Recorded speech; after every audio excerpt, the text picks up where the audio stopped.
Hello guys, welcome back muli dito sa ating YouTube channel, Rodel Orlina TV channel guys. So sa video kong ito ngayon, may bigay lang ko ng kunting kaalaman o tips kung paano nga ba tayo maging successful dito sa vlogging. So marami ng mga content creator nga hanggang sa simula lang. Tapos bigla na lang sila napanghinaan ng loob, nawawala na kagad sila dito sa ere.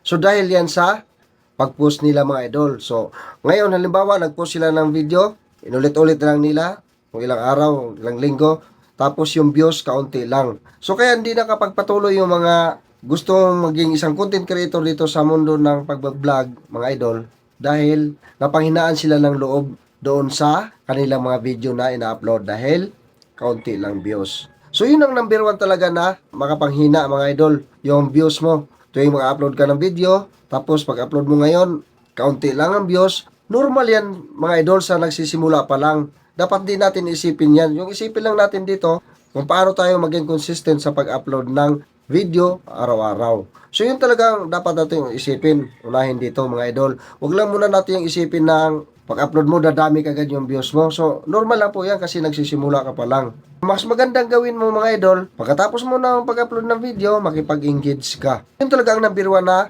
makapangat sa iyong account mga idol. Lahat na ang dumaan dyan sa wall mo na mga video ng mga kapwa content creator natin. So panoorin natin yan hanggang sa matapos. Ngayon, pag matapos na natin panoorin, doon na tayo mag-react, mag-comment. So kung gusto na natin yung video, pwede na natin i-share. So ganun lang kasimple mga idol kung paano tayo maging successful dito sa pag-vlogging. Ngayon, isa rin sa mga dahilan mga idol na napanghinaan sila ng loob dahil wala mag-follow sa kanila.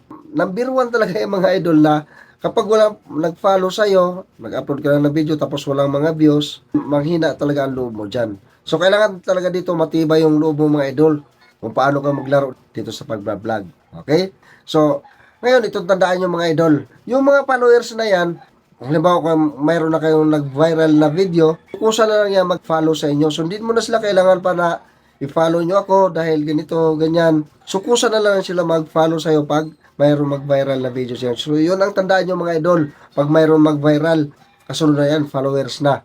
Ang dapat lang talaga natin gagawin dito, araw-araw tayo mag-upload ng video. Consistent yan mga idol para maging successful tayo dito sa pag-vlog.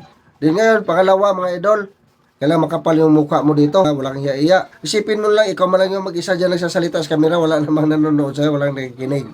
So yun ang isipin nyo. Din ngayon, kasunod, yung tiyaga talaga mga idol. Number one talaga ang tiyaga.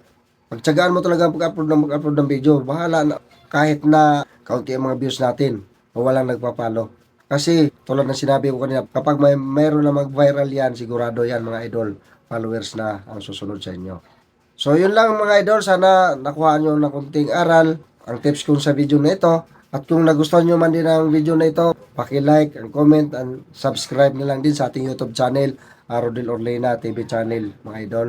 So yun lang mga idol, maraming salamat. Abang-abangan nyo lang uli yung mga susunod ko pa na upload na video.